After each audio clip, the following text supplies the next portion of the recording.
Hello guys, good morning, good afternoon, good evening, depends where you are watching me from. You are highly welcome. Thank you for your love and your support. I really appreciate. God bless you all, my people.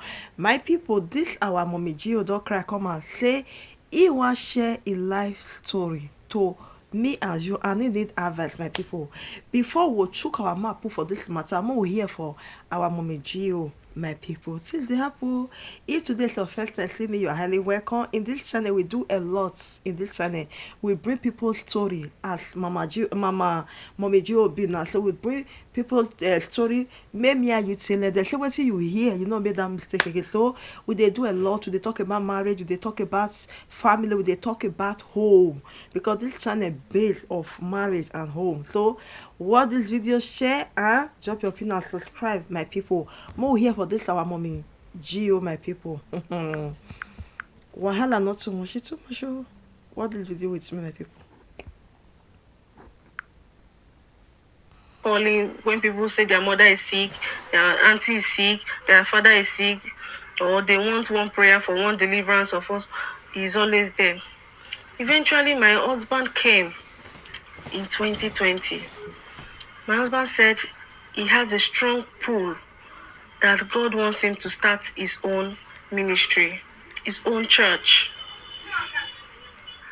When he said it, I agreed with him because seeing from what this man does, a good preacher, a man that will pray for you and your prayers will be answered, a man that can stand for 3 hours straight praying without shaking.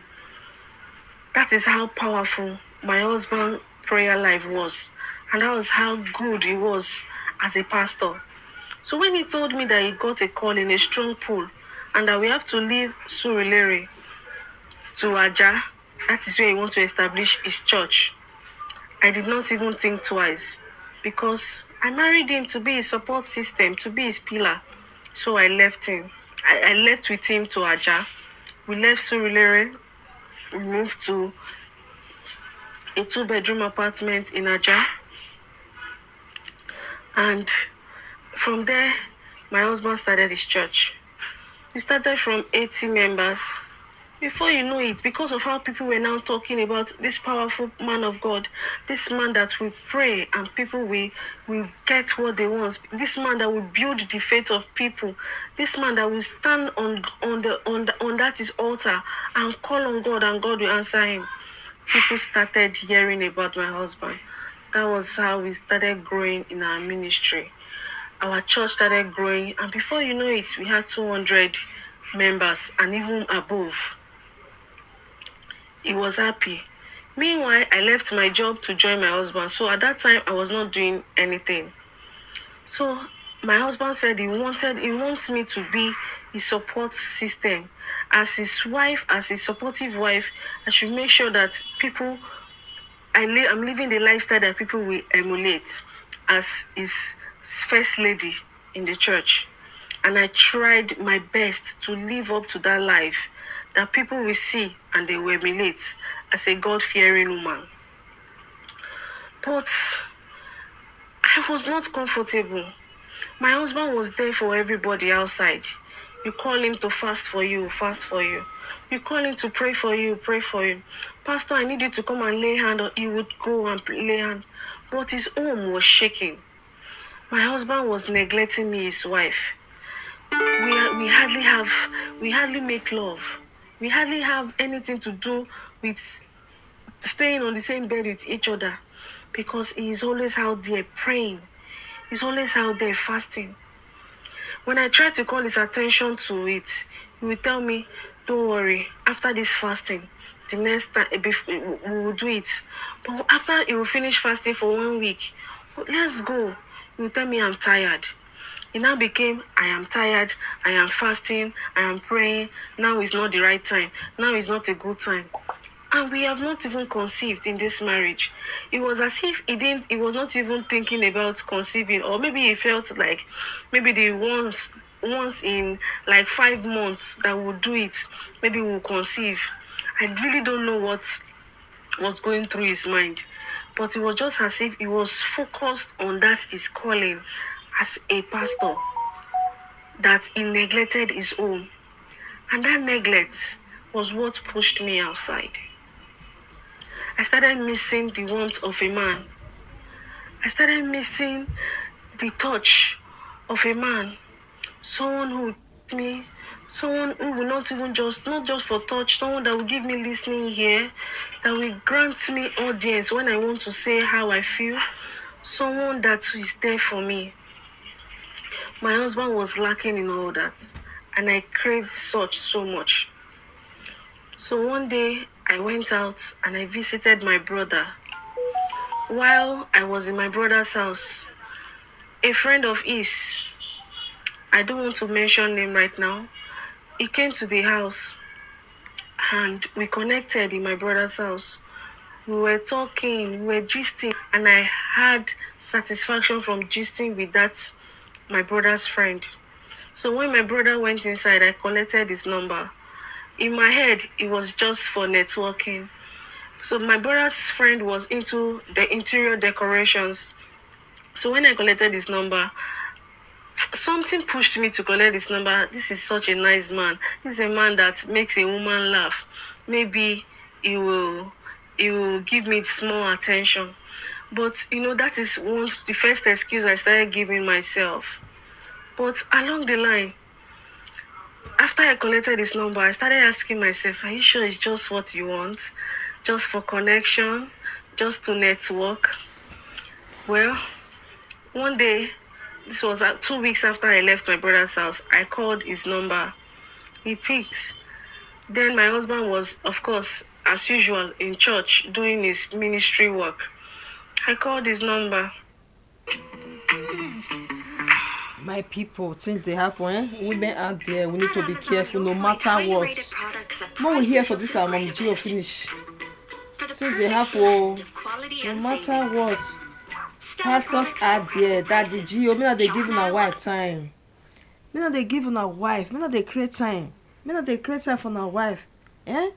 Bible say a man may not get peace for home. Man you take preach for outsider. Eh? You know they give your wife attention. You know they there for your wife, but if they preach for outside. What this video, my people? I don't understand, eh? Huh. His ministry work. I called his number, and this guy picked. That was how we started talking. He was very nice in his talk. He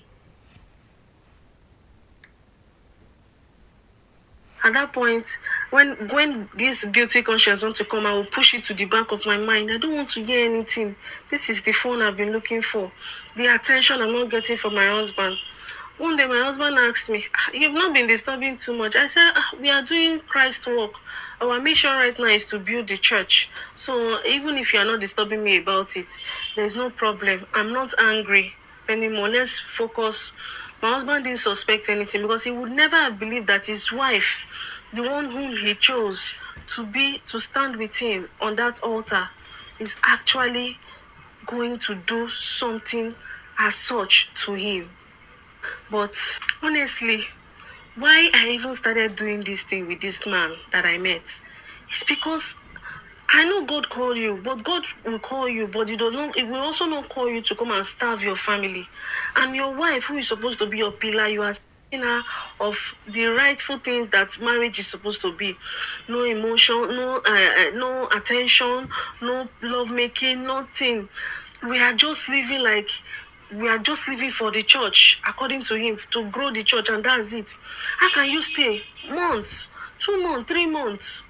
We will not meet each other because you are fasting. It's either you are fasting or you are praying, or because at that point you don't feel like you are tired from all your ministry calling and all that. How long can we continue like this? All these things were what pushed me to do what I did. And to think that after I met this guy, he now introduced me to another of his friend. And that his friend too. I started going out with that his friend. It was fun for me. I was doing it with this guy and I was also doing it with his friend. That's so much fun that I've not had in a very long, in fact, since I got married. And I'm just living the best of my life. I was enjoying myself so much. This week I will meet this my brother's friend. Tomorrow I will meet this friend of this other man, and it was like that. We were living our life. One day, the friend of this other guy that I first started sleeping with, he came. He said he was relocating to Abuja and that he can no longer continue with me. Just like that. After I started having my phone, after I started enjoying myself, he said he cannot have anything to do with me. Just like that. And he left to Abuja, and that was the end. Finish, cancelled. I cried myself, my eyes out. I didn't know why I was crying, but I felt so bad. I felt like I was not enough. Like, why was that happening? I thought I had two men satisfying me outside of my husband. So I felt so. Even when my husband asked me why I was feeling sad, I just told my husband that it's nothing. That is some people's problem in the church that I heard that was really making me sad. I had to find something to tell him that will make him not to ask me such question, because honestly, my emotions then were really, really on my face. You can see it, and even in my actions. And then I continued with the other guy as well. Now, one day, this my brother's friend came to me. When one of those days that we met, and he said that he has really fallen in love with me. He wants to marry me. When he said it, I looked at him like, is this one okay? Marry me? Have you forgotten that I'm a wife? I'm the wife of a pastor. How can you marry me? He said he doesn't mind. That he knows that I am not happy in that marriage. That he wants me to leave that marriage and marry him. Meanwhile, he was not aware that I was dating his own friend.